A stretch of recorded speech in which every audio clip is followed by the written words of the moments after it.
আর মাত্র ৩৩ দিন পর জাতীয় সংসদ নির্বাচন। নিয়মানুযায়ী ভোটের মাঠে প্রার্থীদের নীরব সময় পার করার কথা থাকলেও ইনিয়ে বিনিয়ে চলছে প্রচার প্রচারণা। এ নিয়ে চলছে তর্ক বিতর্ক। মাঠ সমতল করতে নির্বাচন কমিশনের ভূমিকা নিয়েও চলছে চুলচেরা বিশ্লেষণ। রয়েছে আশা নিরাশার চিত্র। এই বাস্তবতায় আজকের এখন প্রকাশ নাম দিয়েছি মাঠের ভারসাম্য। সঙ্গে আছি মুজাহিদ শুভ, আর আমার সঙ্গে আছেন মারুফ কামাল খান, সম্পাদক প্রতিদিনের বাংলাদেশ। আছেন ডক্টর শিব্বির আহমদ, সহকারী অধ্যাপক, অর্থনীতি বিভাগ, নর্থ সাউথ বিশ্ববিদ্যালয়। আপনাদের দুজনকে স্বাগত জানাচ্ছি আমাদের অনুষ্ঠানে। ধন্যবাদ। মাঠের ভারসাম্য নিয়ে তো আসলে যুগ যুগ ধরে যে কোনো নির্বাচনে আমরা কখনো সন্তোষজনক কথা আসলে শুনিনি, কিন্তু যে কয়েকটি বিষয় এই নির্বাচনের আগে খুব বেশি উঠে আসছে। মনোনয়ন বাছাই প্রক্রিয়াতে খুব মোটা দাগে কয়েকটি অভিযোগ আমরা শুনতে পাচ্ছি যে একই মামলায় হয়তো ৩ জন ছিলেন, 2 জন মনোনয়ন পেয়েছেন, 1 জন পাননি। একজন একই কাগজ দিয়ে বগুড়া থেকে হয়তো পেয়ে গেছেন, ঢাকাতে এসে তিনি আবার আটকে গেছেন। এবং দ্বৈত নাগরিকত্বের প্রশ্নে এই একই রকম অভিযোগ আছে, একই ধরনের কাগজ দেওয়া হয়েছে, অনেকে পেয়েছেন অনেকে পাননি। তবে এই অভিযোগগুলো বেশিরভাগ ক্ষেত্রে স্বতন্ত্র বা জামাত, কেউ কেউ বিএনপির আসলে আছে। এটিকে কিভাবে দেখছেন? মারুফ কামাল, আপনার কাছে জানতে চাই। ধন্যবাদ আপনাকে, আমার সহ-আলোচককে ধন্যবাদ, যারা শুনছেন এবং শুনবেন সকলকে ধন্যবাদ। মুশকিল হচ্ছে যে এটা আইনের ব্যাখ্যার বিষয়। কতগুলো আইন, বিধান, বিধি এটা আছে নির্বাচন সংক্রান্ত। তো যারা দায়িত্বশীল কর্মকর্তা থাকেন, রিটার্নিং অফিসার বা আরও যারা থাকেন, তারা তো তাদের বিবেচনা অনুযায়ী আইনকে ব্যাখ্যা করেন। জি। তো ব্যাখ্যায় কিন্তু হেরফের হতে পারে। ব্যাখ্যায় যে একজন রিটার্নিং অফিসার যেভাবে দেখছেন, যেভাবে ব্যাখ্যা করছেন আইনকে বা বিধানকে, আরেকজন হয়তো অন্যভাবে দেখছেন, অন্যভাবে ব্যাখ্যা, বিবেচনা বোধ আলাদা হতে পারে। বিবেচনা বোধ ভিন্ন। সে কারণে কিন্তু এটা হতে পারে যে একই ঘটনায় একজন রিটার্নিং অফিসার এক ধরনের রায় দিলেন, আবার আরেকজন রিটার্নিং অফিসার আরেক ধরনের রায় দিলেন। যেটা আমরা বিচারকদের ক্ষেত্রেও তো বিচারকদের ক্ষেত্রেও এটা ঘটে। তো সেটার প্রতিকার কি? এটা তো সর্বোচ্চ জায়গা না, সেটার প্রতিকারের আইনেই ব্যবস্থা রাখা হয়েছে এটার জন্য আপিল করা। অনেকে আপিল করেছেন ইতিমধ্যে, এবং কোনো রিটার্নিং অফিসার বা দায়িত্বপ্রাপ্ত কর্মকর্তা যদি অসৎ উদ্দেশ্যে করে থাকেন, সেটাও তো হতে পারে। এটা তো আমরা কেউ জানি না কোন ক্ষেত্রে কি হয়েছে। এটা ফলাফল আমরা দেখেছি যে কিছু মনোনয়নপত্র বাতিল করা হয়েছে বিভিন্ন কারণ দেখিয়ে।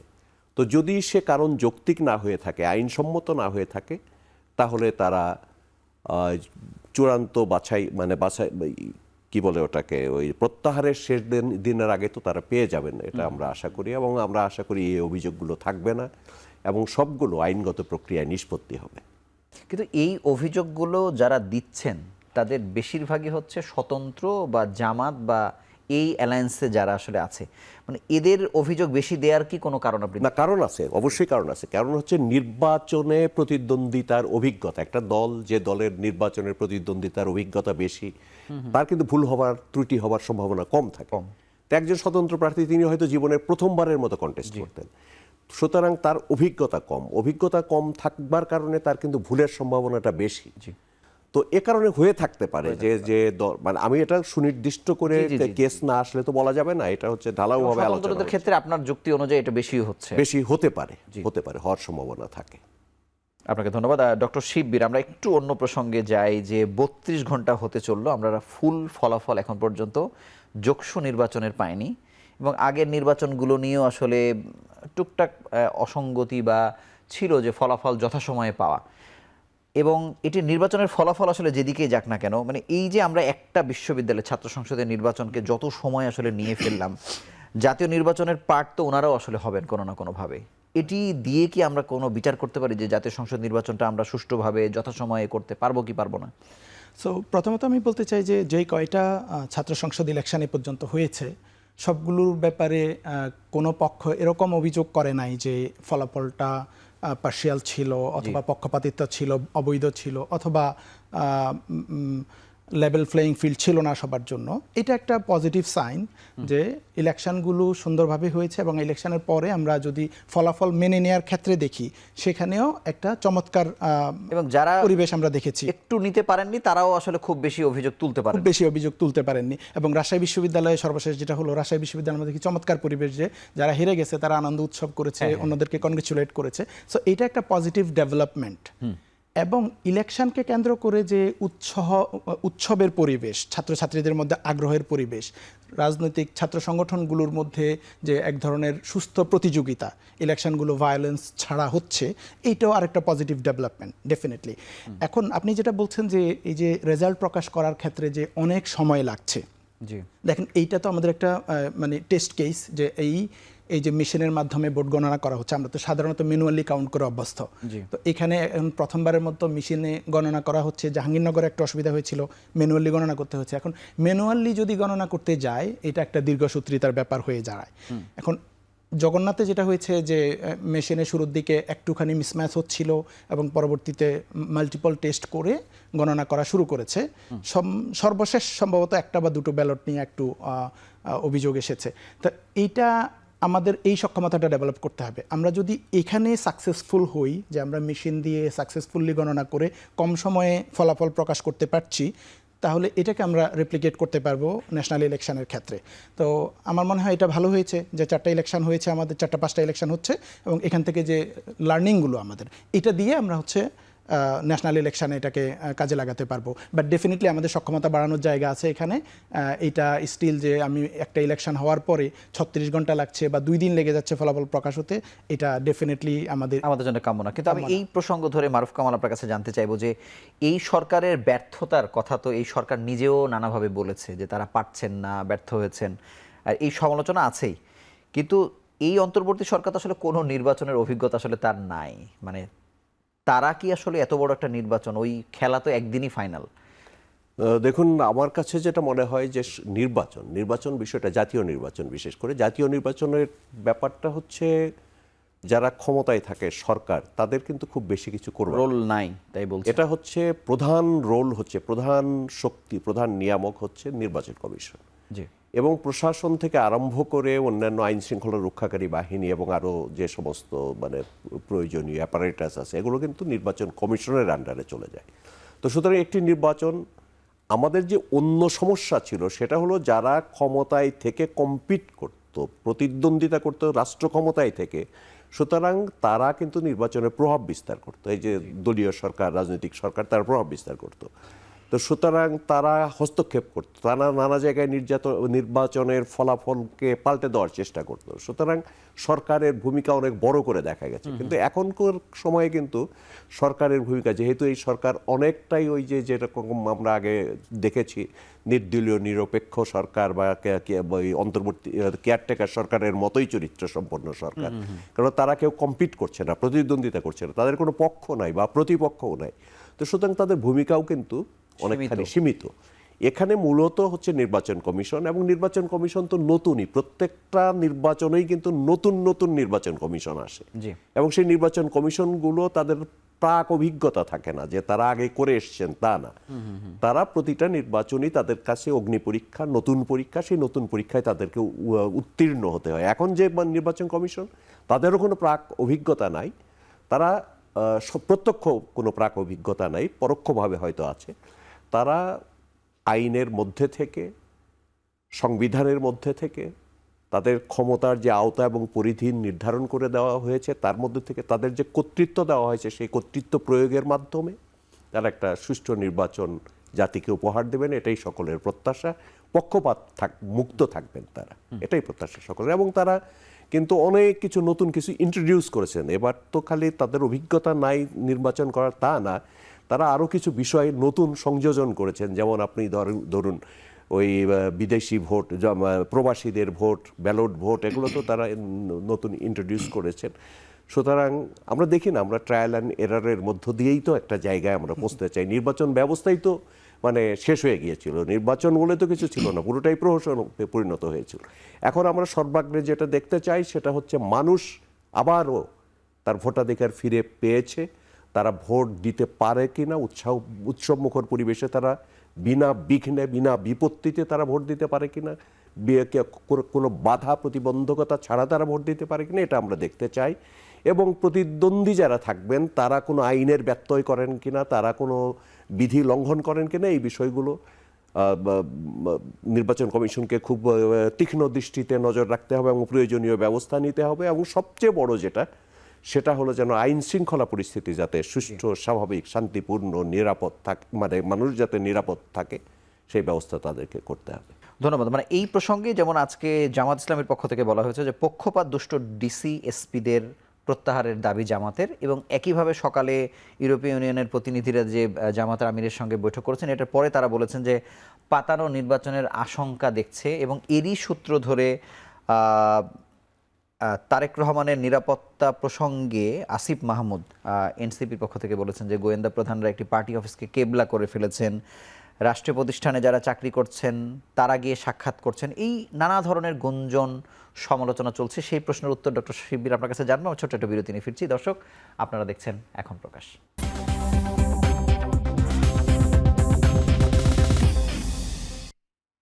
ফিরে এলাম বিরতির পর। আপনারা দেখছেন এখন প্রকাশ। ডক্টর শিববির, বিরতির আগে আপনার কাছে জানতে চেয়েছিলাম যে পাতানো নির্বাচনের আশঙ্কা জামাতের পক্ষ থেকে, আবার এনসিপি যেহেতু একই জোটে আছে, কথাগুলো একই রকম আসলে লাগছে আর কি। তারা বলছে যে বিএনপির দিকে ঝুঁকে পড়েছে একটি নির্দিষ্ট দল, নানাভাবে বলা হচ্ছে। এবং তারা একটি কথা স্পষ্টভাবে বলেছেন আসিফ মাহমুদ যে গোয়েন্দা প্রধানরা একটি পার্টি অফিসকে কেবলা করে ফেলেছেন। যদিও জাতীয় গণমাধ্যমে আমরা সরাসরি দেখিনি, কিন্তু অনেক জায়গাতে এই এসছে যে একটি বৈঠক হয়েছে। এছাড়াও সাংবাদিক প্রতিনিধি, ব্যবসায়ী প্রতিনিধি, রাজনৈতিক নেতৃবৃন্দ তো তারা যাবেই। মনে হচ্ছে যে এটি আসলে তারা বলছেন যে শোক বইতে স্বাক্ষর করতে যাচ্ছেন, কিন্তু এর মোড়কেও আসলে আলোচনা নানান রকম আসলে হচ্ছে। এটিকে আপনি কিভাবে দেখছেন? দেখেন, এটা খুবই গুরুত্বপূর্ণ একটা বিষয় যে লেভেল প্লেয়িং ফিল্ডটা নিয়ে মানুষের মধ্যে যে পারসেপশন। আমি অভিযোগে যাওয়ার আগে মানুষের পারসেপশনের কথা বলি। গত 15 বছর ধরে মানুষ কিন্তু তার ভোটাধিকার প্রয়োগ করতে পারে না, এবং মানুষের ক্ষোভের একটা বড় জায়গা ছিল। বাংলাদেশের নির্বাচন কিন্তু একটা উৎসব, মানুষ আনন্দ করে ঈদের মতো গিয়ে ভোট দেয়। সো মানুষের যে আকাঙ্ক্ষা ছিল নির্বাচনে, আমি ভোট দিতে পারছি না, আমার ভোট অন্য কেউ দিয়ে দিচ্ছে, রাতে ভোট হয়ে যাচ্ছে বা বিনা ভোটে নির্বাচিত হয়ে যাচ্ছে, মানুষের সেই ক্ষোভ কিন্তু জুলাইতে আমরা দেখেছি। তো আমরা একটা রক্তক্ষয়ী জুলাই বিপ্লবের মধ্য দিয়ে নতুন একটা বাংলাদেশ পেলাম। এখন এই বাংলাদেশে যদি আবার একটা নির্বাচন হয়, যে নির্বাচনটা সম্পর্কে মানুষের পারসেপশন হচ্ছে যে এটা একটা ত্রুটিপূর্ণ নির্বাচন ছিল, বা নির্বাচন কমিশনের কোনো গাফলতির কারণে বা সরকারের গাফলতির কারণে যদি মানুষ বিশ্বাস করে বসে যে একটা ত্রুটিপূর্ণ নির্বাচন হয়েছে, তাহলে আমাদের এই 2000 শহীদের আর কোনো মূল্য থাকলো না, এই রক্ত এত জীবন দেওয়ার। সো আমাদের এনিহাউ এটা এনশিওর করতে হবে যে আমরা একটা নির্বাচন করছি, সেখানে সবার লেভেল প্লেয়িং ফিল্ড থাকছে, কোনো পক্ষপাতিত্ব থাকছে না, অবাধ নির্বাচন হচ্ছে, মানুষ ভয়হীনভাবে, যেটা মারুফ কামাল ভাই বলছিলেন, কোনো ভায়োলেন্স ছাড়া ভয়হীনভাবে নিরাপদে মানুষ ভোট দিতে পারবে, ফলাফল যাই আসুক না কেন। এখন কোনো দল থেকে বা কোনো জোট থেকে যদি এই অভিযোগগুলো করা হয়, এটাকে সিরিয়াসলি নেওয়া উচিত নির্বাচন কমিশনের। আদারওয়াইজ নির্বাচন কমিশনের যে সক্ষমতা বা যে সদিচ্ছা, এটা প্রশ্নবিদ্ধ হবে। এখন জনাব তারেক রহমান বিএনপির প্রধান, উনি দেশে আসছেন, স্বাভাবিকভাবেই দলীয়ভাবে তাদের মধ্যে একজন উৎসাহ উদ্দীপনা কাজ করছে, বড় সমাবেশ করছেন, ওনার সাথে দেখা করতে আসছেন। অন্যান্য রাজনৈতিক দল এটাকে খুব সহজভাবে নিয়েছেন এবং পজিটিভ করেছেন। এটা ডেফিনেটলি একটা স্বাভাবিক রাজনৈতিক কার্যক্রমের এই অংশ। কিন্তু এখানে একটা বিষয় যেগুলো অভিযোগের মধ্যেও আসছে, যে এনসিপির যে নেতার কথা আপনি বললেন, যে হ্যাঁ, রাষ্ট্রীয়ভাবে যদি এডিশনাল প্রটোকল দেওয়ার নামে হোক বা একটা পরিবেশ তৈরি করা, যে মনে হচ্ছেন বিএনপির নেতা আসছেন দেশে, উনিই নেক্সট প্রধানমন্ত্রী, সুতরাং আমাদের দেশে যেই কালচারটা গত 15 বছরে আমরা দেখেছি, যে প্রধানমন্ত্রীকে একরকমের তেলানো, প্যাম্পারিং করা, সেই জিনিসটা কোনো মানুষদের আগে থেকে শুরু করার প্রবণতা তৈরি হতে পারে। এটার কারণ হচ্ছে আমরা এই প্রবণতাটা গত 15 বছর ধরে দেখেছি। কিন্তু আমি ধরে নিলাম যে মানুষ করলো, হ্যাঁ, কিন্তু এই যেটিকে আমরা নীরব সময় বলছি প্রচারণার আগে, এটা তো অবশ্যই বুঝতে পারছেন, অনেক সময় আমরা দেখছি যে নানাভাবে শ্রদ্ধা করার চেষ্টা করছেন, কিন্তু এই সময়টাতে তারেক রহমান এগুলাও আসলে রিসিভ করতে পারেন কিনা, এটা আসলে মানে লেভেল প্লেইং ফিল্ডের সাথে যায় কিনা?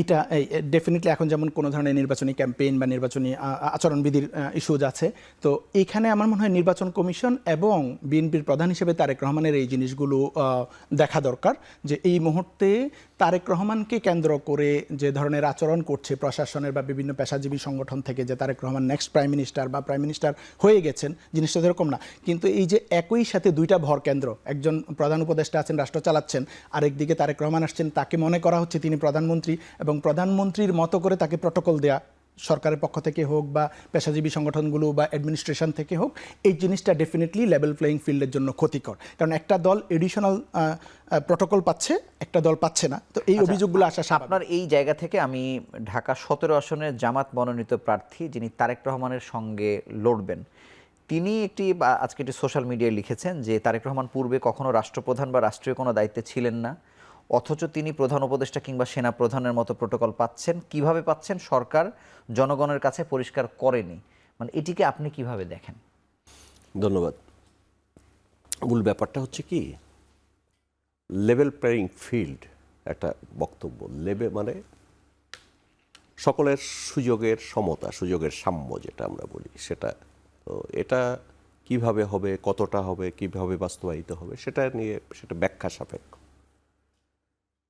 কতগুলো জিনিস আছে, কতগুলো সময় আমাদের জীবনে আসে, জাতীয় জীবনে আসে, সেটাকে আমাদেরকে বিবেচনায় রাখতে হয়। কতগুলো বিশেষ গুরুত্বপূর্ণ বিষয় থাকে যে সেগুলোকে বিবেচনায় রাখতে হয়, রাষ্ট্রকে, সরকারকে, প্রশাসনকে, এগুলো কিন্তু বিবেচনায় রাখতে হয়। তো সেটা বিবেচনায় রাখতে গিয়ে যদি কিছু ঘটনা ঘটে, সেটা মানে এই যে সমান্তরাল অবস্থার ব্যত্যয় ঘটেছে কিনা সেটা আমাদেরকে যাচাই বাছাই করে নির্বাচন কমিশন দেখবে, রাষ্ট্রীয় প্রশাসন দেখবে, জনসাধারণ দেখবে, সকলেই চোখের সামনেই তো আছে, এগুলো দেখবে। তো ধরুন এখানে তারেক রহমান 17 বছর দেশে ছিলেন না, 17 বছর পরে দেশে ফিরেছেন। স্বাভাবিক অবস্থায় কিন্তু তিনি বিদেশে গিয়ে একটা প্রবাস জীবন বেছে নিয়েছেন এরকম তা না। তিনি কেন গিয়েছেন এটা সকলেই জানি আমরা, তাই না? তিনি তো মানে জীবন মৃত্যুর একটা সন্ধিক্ষণে ছিলেন, তার উপর নির্যাতন হয়েছিল, অত্যাচার হয়েছিল এবং তাকে পঙ্গু করে দেওয়া হয়েছিল। তিনি চিকিৎসার জন্য গিয়েছিলেন এবং দেশে এমন একটা অবস্থার সৃষ্টি হয়েছিল তার পক্ষে এখানে নিরাপত্তা নিয়ে নিরাপদে ফিরে আসবার মতো কোনো অবস্থা ছিল, যার জন্য তাকে বাধ্য হয়েই কিন্তু বাইরে অনেক বছর থাকতে হয়েছে। তারপরে হচ্ছে ব্যক্তি, আমরা তো সকলেই ব্যক্তি, আমি একজন ব্যক্তি, আপনি একজন ব্যক্তি, উনি একজন ব্যক্তি, এরকম।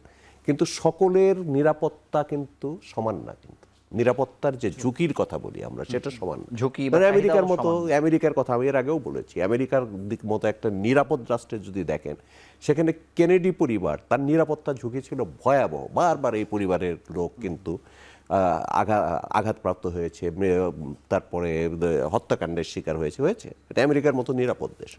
আমাদের দেশেও কিন্তু এরকম আছে। এই যে একটা তারেক রহমান যে পরিবারকে বিলং করেন, জিয়াউর রহমান, তারপরে খালেদা জিয়া, কোকো, তারপরে তারেক রহমান, মানে এটাকে আপনি বিশেষ মনে করছেন যেটার সাথে ভারসাম্য? নিরাপত্তা ঝুঁকি বেশি। জি, কিন্তু নিরাপত্তা ঝুঁকি, আমার নিরাপত্তা ওই ঝুঁকি, প্রথমের ওয়েলকামিংটাকে সবাই আসলে নিয়েছে, সেটি নিয়ে আসলে কথা হয়তো তখন বলে না, এখন হয়তো বলছে না। নিরাপত্তা ঝুঁকির কারণে যদি তাকে রাষ্ট্র নিরাপত্তা দেয়, দেখেন এখানে তো এখনো খুন খারাপই হচ্ছে। হাদির ঘটনা যদি আপনি দেখেন, তা হাদিদের নিরাপত্তা ঝুঁকি অনেক বেশি ছিল, কিন্তু তাদেরকে রাষ্ট্র প্রয়োজন অনুযায়ী এই ঝুঁকিকে বিবেচনায় নিয়ে কিন্তু যদি নিরাপত্তা বিধান করত, তাহলে কিন্তু এইরকম একটা বিয়োগান্তক ঘটনা ঘটতো না।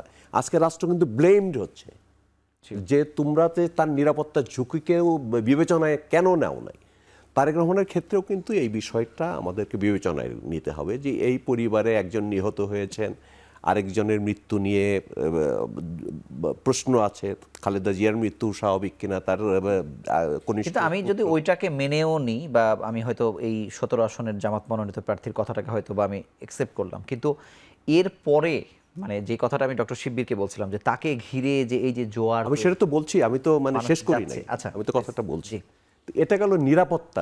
নিরাপত্তা তো তাকে প্রয়োজনীয় নিরাপত্তা দেওয়াটা রাষ্ট্রের দায়িত্ব, রাষ্ট্রের কর্তব্য, সেটা দিচ্ছে। সেটা নিয়ে আমি মনে করি যে এটা নিয়ে প্রশ্ন তোলাটা ভালো না, শোভন না। শোভন না এ কারণে, আপনি তারেক রহমানের নিরাপত্তা সব সরিয়ে নিলেন, রাষ্ট্র তার সমস্ত নিরাপত্তা সরিয়ে নিল।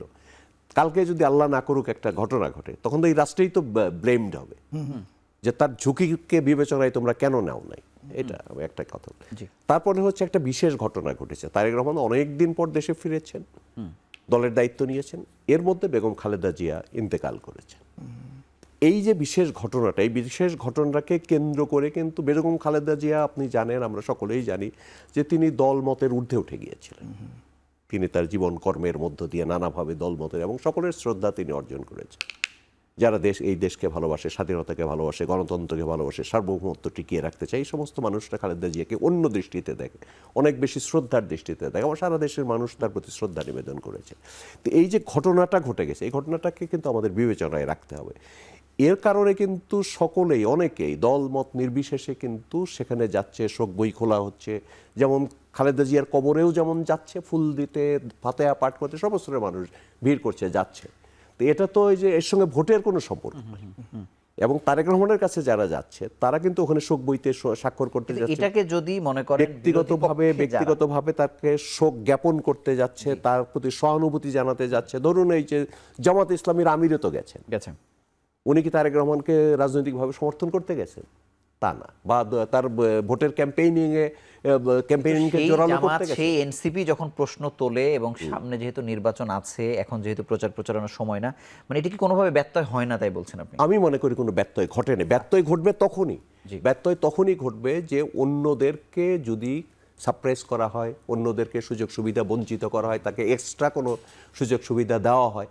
কিন্তু আমি মনে করি না যে আমি এটার সাথে আরেকটু শুধু যোগ মানে করতে চাই। নিরাপত্তার বিষয়টা বাদ দিলে নিরাপত্তাটা তাকে এক্সট্রা দেওয়া হচ্ছে, এটা অবশ্যই, এবং এটা আমি মনে করি এটা প্রয়োজনীয়।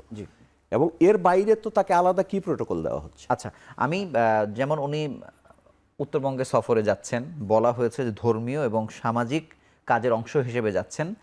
বারবার বিএনপির পক্ষ থেকে বিজ্ঞপ্তি দিয়ে বলা হয়েছে যেন নির্বাচনী আচরণবিধি লঙ্ঘন না করা হয়। কিন্তু এইটাকেও কি আপনি সেই তালিকাতে ফেলছেন কিনা যে এটা উনি যেতেই পারেন বা এটার সাথে নির্বাচনের কোনো সম্পর্ক নেই? সবাই তো যাচ্ছে, ওনার যাওয়ার ক্ষেত্রে বাধাটা কোথায়? আপনি মনে করেন সবাইকে তার কনস্টিটিউয়েন্সিতে যাচ্ছে না, কিন্তু নির্বাচনী প্রচারটা করতে পারবে না, ভোট প্রার্থনাটা করতে পারবে না, ভোটকে প্রভাবিত করতে পারবে না, এটাই তো, অন্যের বিরুদ্ধে বিষোদ্গার করতে পারবে না। এই বিষয়গুলো তো, সেগুলো তিনি করেন কেন এটা আমরা দেখব। কিন্তু তিনি তার দেশ সফর করতে পারবেন না, নানা জায়গায় তার তো দল আছে, অবশ্যই পারবেন, সেটাই তিনি করতে যাচ্ছেন। এবং তার কতগুলো কর্মসূচি আছে, এগুলো কিন্তু একবার সুনির্দিষ্টভাবে ঘোষণা করে যাচ্ছেন যে আমি বগুড়ায় যাব, আমার এলাকায়, ওখানে আমি নির্বাচনী ক্যাম্পেইন করব না। তারপরে ওই যে শহীদ কি বলে আবু সাঈদের কবর জিয়ারত করতে যাবেন, মৌলানা ভাসানীর কবর জিয়ারত করবেন, পথের মধ্যে পড়বে। মানে সেই তালিকার মধ্যে নির্বাচনের সাথে সংশ্লিষ্ট কিছু নাই, এখন পর্যন্ত নাই। আমি আসবো, আমরা একটা ছোট বিরতি নিয়ে ফিরছি। দর্শক, আপনারা দেখছেন এখন প্রকাশ।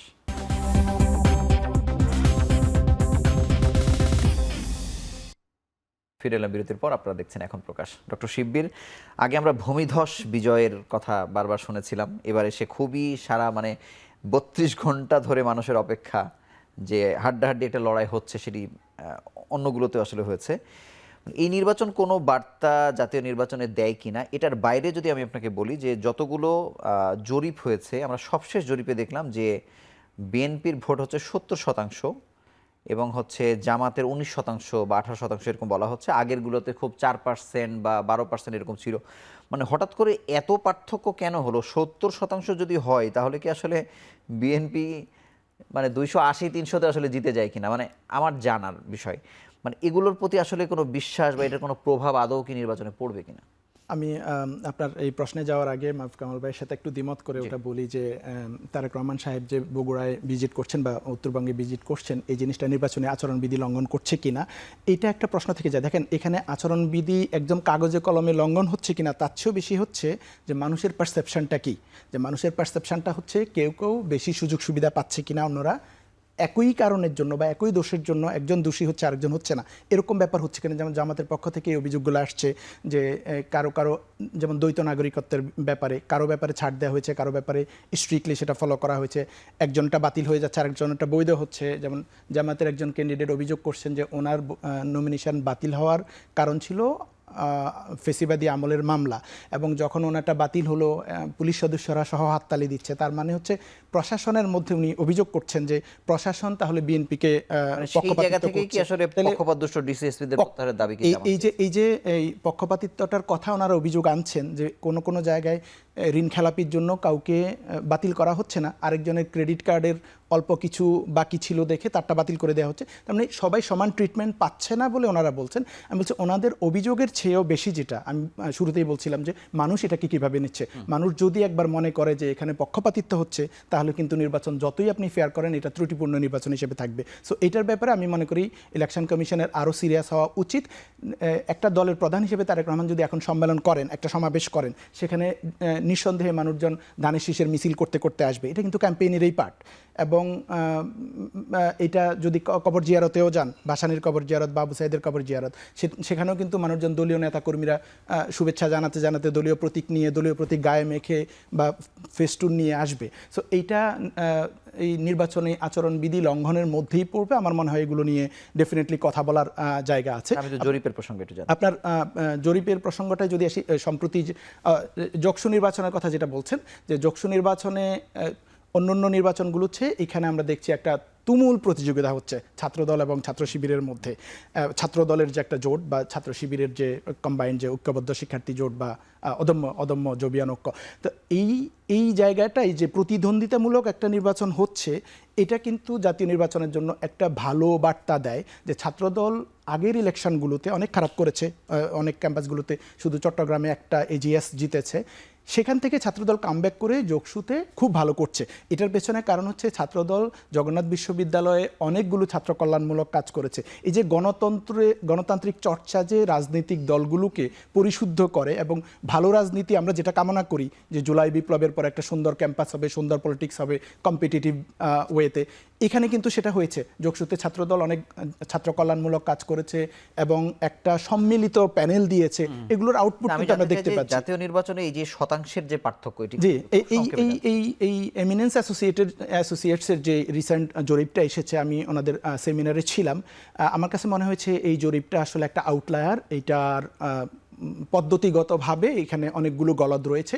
আমি বেশ কিছু কোশ্চেন তুলেছিলাম যে এই পর্যন্ত যতগুলো জরিপ হয়েছে, আইআরআই করেছে, ইনোভেশন করেছে, সানেম, প্রথম আলো বা অন্যান্য যেসব, প্রথম আলোটাও রিপ্রেজেন্টেটিভ ছিল না, সানেম করেছে, বিআইজিডি করেছে, ব্র্যাকের, সবগুলো জরিপে পার্থক্য ছিল 5 থেকে 10%, কিন্তু এখানে এসে সেটা হয়েছে 19 বনাম 70%, যেটা একটা আউটলায়ার ফলাফল আমার কাছে মনে হয়েছে, গ্রহণযোগ্য মনে হয়নি।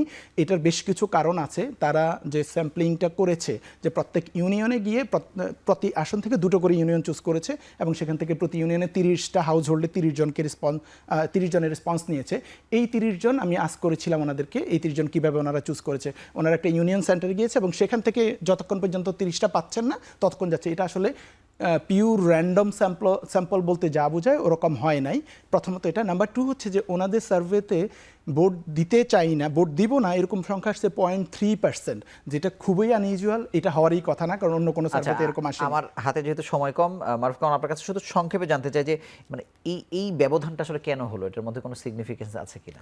না, প্রথম কথা হচ্ছে যে জরিপ, ওটা আমি খুব ভালোভাবে কিনলি অবজার্ভ করি নাই। জি। এবং জরিপ তো নির্বাচনের যে জরিপ যেগুলো হয়, এটা অনেক আগে হয়েছে, তারপরে আবার হচ্ছে, এখন হচ্ছে, সময় কাছে ঘনাচ্ছে, তো এগুলো তো ডিফারেন্স হতে পারে। কেননা কিন্তু এত বেশি হতে পারে কিনা? না, হতে পারে, আমি মনে করি হতে পারে। এ কারণে যে ধরেন ওই আগের জরিপগুলো যেগুলো হয়েছে তখন কিন্তু অনেক কিছু আমরা কনসিডারেশনে মানুষ নেয় নাই। ইলেকশন হবে কিনা এটা নিয়েও প্রশ্ন ছিল, অনেক মানুষের প্রশ্ন ছিল। তারপরে হচ্ছে ইলেকশন হলে তারেক রহমান ফিরবে কিনা দেশে, ফিরে এসে করে, এগুলো নানা প্রশ্ন কিন্তু তখন ছিল। তারপরে তারেক রহমান ফিরেছেন, বেগম খালেদা জিয়ার মৃত্যুর মধ্য দিয়ে যে তৈরি হয়েছে মানুষের মধ্যে, যে ওটাকে সহানুভূতির যে আবহ তৈরি হয়েছে, এগুলো সবগুলোই তো আমাদের কনসিডারেশনের মধ্যে রাখতে হবে, তাই না? এটা বাদ দিয়ে তো মানে জনমতের ক্ষেত্রে তো এগুলো প্রতিফলন ঘটে, তো এই সমস্ত ঘটনা। আমাদের তো আবেগপ্রবণ জাতি, তাই না? আমাদের মধ্যে আবেগ সঞ্জাত অনেক কিছুই আমরা পরিবর্তন ঘটাই।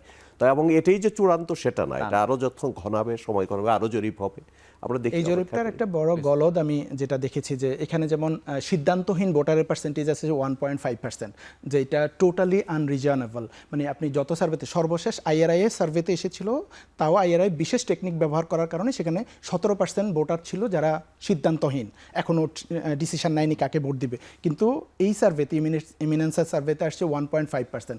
এটা টোটালি আনরিজনেবল এবং আনইউজুয়াল, এটা মানে কথা না। As per you Right, as per your right, consideration right, it is unreasonable, but আমি মনে করি যে it is very reasonable, কেননা এটা কিন্তু সময় ঘনিয়ে এসছে এবং মানুষ কিন্তু মতামত দ্রুত গঠন করে আমাদের দেশে এবং মতামত গঠিত হয়ে যাচ্ছে, সুতরাং আনউইলিং ভোটারের সংখ্যা একেবারে জিরোর কাছে চলে যাওয়ার কথা। এটা আনউইলিং না, যে মানুষ ডিসিশন নিয়ে নিছে কাকে ভোট দিবে এবং সেটা রিভিল করতেছে, প্রকাশ করতেছে একজন সার্ভেয়ারের কাছে, এইটা আনইউজুয়াল।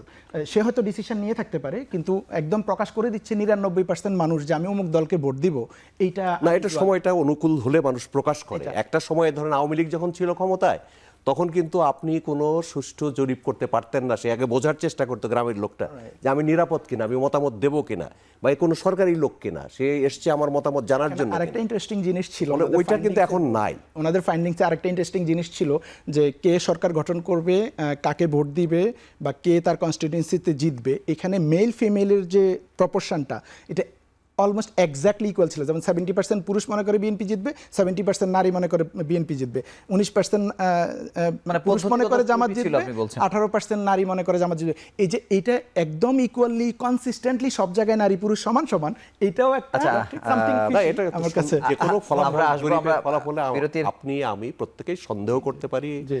আমরা অবিশ্বাস করতে পারি, সেটা করতে পারি, আবার মানতেও পারি, আবার মানতেও পারি। ধন্যবাদ। আমরা আরো একটি বিরতি নিয়ে ফিরছি। দর্শক, আপনারা দেখছেন এখন প্রকাশ।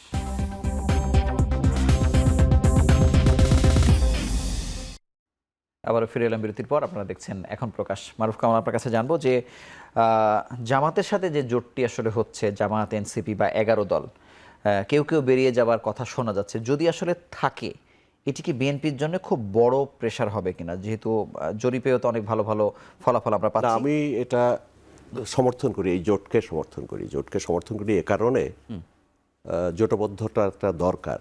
কেননা বাংলাদেশে গণতন্ত্র টিকবে না যদি এখানে কোনো একটা শক্তিশালী বিরোধী দল হিসেবে আবির্ভূত না হয়। যদি যারাই ক্ষমতায় যাক, যে দলই বা যে জোটই ক্ষমতায় যাক, তার প্রতিপক্ষে একটা বড় শক্তিশালী বিরোধী দল থাকতে হবে। বাংলাদেশে গণতন্ত্র বারবার হোঁচট খেয়েছে কেন, কি কারণে? গৃহপালিত বিরোধী দল, সত্যিকারের বিরোধী দল না থাকে। কারণ আমরা এটা তো সকলেই জানি, 2 চাকার সাইকেল, তো একটা চাকা আপনার থাকলো না বা ভেঙে দিলেন, তো তাহলে যা ফল হয় সেটাই হবে। আপনি দেখেন শেখ হাসিনা কয়েকবার শাসন করেছেন বাংলাদেশ, তার মধ্যে একবার উনি ছিলেন 1996 সালে প্রধানমন্ত্রী হয়েছিল। শেখ হাসিনা কিন্তু এই শেখ হাসিনাই তো 96 সালে প্রধানমন্ত্রী। 96 সালে তার অপকর্মের ফিরিস্তি যদি আপনি দেখবেন অনেক কম দেখবেন, কিন্তু কম্পেয়ার টু এই পরবর্তী রেজিমগুলোতে। কারণটা কি? ইতিহাসের বৃহত্তম বিরোধী দল ছিল। মানে আপনি বলছেন প্রতিদ্বন্দ্বিতাপূর্ণ হবে মনে হচ্ছে যদি এই 11 দলের। হ্যাঁ, এটা প্রতিদ্বন্দ্বিতাপূর্ণ হবে, শক্তিশালী বিরোধী আর দল। একটা ছোট্ট বিষয় আপনার কাছে জানতে চাই, আমার কাছে সময় কম, যে গণভোটের হ্যাঁ না প্রশ্নে বিএনপির একটি নীরবতা আসলে দেখা যায়, মানে এটি কোনো কারণ আছে নাকি? আমার জানা নাই ঠিক, বাট আমি তো মনে করি যে তাদেরও শক্তিশালী ভূমিকা রাখা উচিত গণভোটের পক্ষে। কারণ গণভোট তো একটা বিপ্লবের প্রতি যে পরিবর্তন এসছে, সেই পরিবর্তনের প্রতি মানে কিন্তু একদম জোরালো হায়ের প্রশ্ন আমরা শুনছি না। কোন নেতা, এগুলো খুবই ছোট নেতা যদিও, তারা এরকম সোশ্যাল মিডিয়ায় ভাইরাল, মনে হয় যে যখন তারা ক্যাম্পেইনিং এ নামবে, তখন তারা এটা জোরালো ভাবেই ভোটের ক্যাম্পেইনিং এর সঙ্গে, আমার ধারণার কথা আমি বলছি, ভোটের ক্যাম্পেইনিং এর সঙ্গে এর বিপক্ষে যাওয়ার তো কোনো আসলে সুযোগ নাই সেই অর্থে। ভোটের পক্ষে তারা তাদের যেটা মানে ভোট চাওয়া সেটা তারা তখন হয়তো তারা বলবেন। ডক্টর শিববীর, আমরা শেষ একেবারে আপনার কাছে শুধু জানতে চাইবো যে এত অভিযোগ যে সবাই আসলে করছে, সেটি তারেক রহমানকে নিয়ে করুক বা লেভেল প্লেইং ফিল্ড নিয়ে করুক, মানে নির্বাচনে তো সবাই আসলে নেমে পড়েছে, এখান থেকে আসলে পিছিয়ে যাওয়ার বা থেমে যাওয়ার আর কিছু নাই। এই সংকটগুলো বা এই সংকট যেগুলো দেখানো হচ্ছে বা বলছে, এগুলোকে আসলে মানে লেভেল প্লেইং ফিল্ডে যাবার বা এটাকে আসলে সমতল জায়গায় পৌঁছানোর কি পথ আসলে আছে? দেখেন, গত যে নির্বাচনগুলো হয়েছে এখানে প্রশাসন যন্ত্রকে ব্যবহার করা হয়েছে সরকারের পক্ষে। তো এইটা আমাদের মনস্তাত্ত্বের মধ্যে কিন্তু ঢুকে গেছে যে এভাবে হয়, প্রশাসনকে এভাবে ব্যবহার করা হবে, যারা সম্ভাব্য ক্ষমতায় আসবে তাদের পক্ষেই আমার কাজ করা লাগবে। সো নির্বাচন কমিশনকে এটা ইনশিওর করতে হবে। ডেফিনেটলি তারেক রহমান সাহেব চাইবেন না যে আমি একটা ফল্টি নির্বাচন করে ত্রুটিপূর্ণ নির্বাচন আমি ক্ষমতায় আসি। উনিও চাইবেন যে একটা প্রতিযোগিতামূলক নির্বাচন হোক, অবাধ সুষ্ঠু নিরপেক্ষ নির্বাচনের মধ্য দিয়ে আমি আসি। এখন যদি ইলেকশন কমিশন থেকে থেকে বা প্রশাসন থেকে কেউ আগ বাড়িয়ে এগুলো করতে যায় পক্ষপাতিত্ব, তাহলে আমাদের নির্বাচনটাই প্রশ্নবিদ্ধ হবে এবং আমাদের যে গণতান্ত্রিক উত্তরণ, এই প্রক্রিয়া এই ট্রানজিশনটা প্রশ্নবিদ্ধ হবে। সো আমি মনে করি দল হিসাবে বিএনপি, জামাত, সব জোটগুলো তাদেরও অবস্থান নেওয়া উচিত যে আমরা স্ট্রংলি প্রতিদ্বন্দ্বিতাপূর্ণ নির্বাচন করেই ক্ষমতায় আসবো, কোনো ধরনের পক্ষপাতিত্ব যেন আমাদের পক্ষেও তৈরি না হয় সেটা এনশিওর করা, এবং নির্বাচন কমিশনকে এটা এনশিওর করতে হবে যে এই ধরনের পক্ষপাতিত্বমূলক আচরণ যদি করে কোনো সরকারি কর্মকর্তা, কোনো ডিসি, এসপি, ইউনো, তাদেরকে পরিবর্তন করে প্রয়োজনে সেই ব্যবস্থাগুলো আমি 30 সেকেন্ডে শুধু জানতে চাই মারুফ কালাম আপনার কাছে যে জাতীয় সরকারের এক ধরনের আলোচনা বিএনপির পক্ষ থেকে ছিল, আবার পরে আবার জামাতের পক্ষ থেকে ছিল, এখন কি ওই আলোচনাটা ফিকে হয়ে গেছে বা দরকার কিনা? না, এটা আছে, দুই দিকেই আছে। জামাতও বলছে তারা যদি সরকারে যদি তারা সংখ্যাগরিষ্ঠতাও পায় তাহলে তারা সরকার গঠন করবে, জাতীয় সরকার গঠন, সকলকে নিয়ে সরকার গঠন করবে, সেটা তারা বলছে পরিষ্কার। এই বোধহয় পরশুদিনও বলে। মানে এটার প্রয়োজনীয়তা আপনি কতটুকু ফিল করেন? আমি মনে করি যে জাতীয় সরকার বলতে যা বোঝায়, এটা তো রাজনীতিবিদরা কি বলছেন আমি বুঝতে পারছি। জাতীয় সরকারটা তো অন্য ধরনের সরকার, এটা বোধহয় একটা মানে ঐক্যমতের একটা সরকার করতে চাচ্ছে, অনেককে নিয়ে, যত বেশি অ্যাকোমোডেট করা যায় তাদেরকে নিয়ে, এবং সেখানে বিরোধী দলও থাকবে। বিরোধী দলকেও যদি আপনার সরকারে নিয়ে ফেলেন তাহলে তো আর কিছু হলো না। বিরোধী দলও থাকবে, যাদের মানে একটা বড় স্পেকট্রামে একটা ঐক্যমত করে তাদেরকে দিয়ে সরকার বলে। কারণ বাংলাদেশ তো নেতৃত্ব শূন্য হয়ে গেছে, কোনো দলেরই কিন্তু এখন একটা এফিশিয়েন্ট গভর্নমেন্ট রান করানোর মতো সেই ধরনের লিডার নাই। অতএব বাইরে থেকে নিলে ভালো হবে, এবং যত মতকে আপনি অ্যাকোমোডেট করবেন তত কিন্তু গণতন্ত্র সচল হবে, ভালোভাবে চলে। আমি মনে করি যে এটার মানে সুযোগ আছে এবং এটা করা উচিত। মনে করি এখানে যে ওই যে উইনার্স টেকস অল বলে না, যে জিতে সেই হচ্ছে সব কিছু নিয়ে নিচ্ছে, এই ধারণাটা কিন্তু ওই যে রাজনৈতিক বিরোধটা বাড়িয়ে দেয়, যে আমি যদি হেরে যাই তাহলে আমি কিচ্ছু পাবো না, মানে কোনো জায়গায় আমার অ্যাক্সেস থাকবে না। তো এইটা আই গেস একটা অ্যাকোমোডেটিভ গভর্নমেন্ট যদি হয় টেকসই পদ্ধতি হতে পারে। আর বিশেষ করে এই জুলাই অভ্যুত্থানের পরবর্তীতে অ্যাটলিস্ট আরও কিছুদিন আমাদের যে জাতীয় ঐক্য দরকার সব কিছুতে, এটার জন্য ডেফিনেটলি এই সরকারের আইডিয়াটা আমি মনে করি ভালো হবে। আপনাদের দুজনকে ধন্যবাদ আমাদের সঙ্গে যুক্ত হবার জন্য। মানুষ 15 বছর বা 17 বছর যে ভোট দিতে পারেনি, ব্যাপারটি এমন নয় যে একটি নির্বাচন হলেই মানুষ খুশি। মানুষ একই সঙ্গে একটি অবাধ, সুষ্ঠু, সুন্দর নির্বাচন চায়, এবং অন্তর্বর্তী সরকারের প্রধান উপদেষ্টা বারবারই বলেছেন যে বাংলাদেশের ইতিহাসে একটি স্মরণকালের নির্বাচন করতে চান, যেটি অবাধ, সুষ্ঠু, সুন্দর হবে, এবং সেই প্রত্যাশায় আমরা আছি। এবং 24-এর যে গণঅভ্যুত্থান, 24-এর যে আকাঙ্ক্ষা, জুলাইয়ের যে আকাঙ্ক্ষা, সেটি যেন বাস্তবায়ন হয়, সেটি বাংলাদেশের মানুষ চাই। সেই প্রত্যাশায় আজকের মতো বিদায় নিচ্ছি। ভালো থাকুন, সুস্থ থাকুন।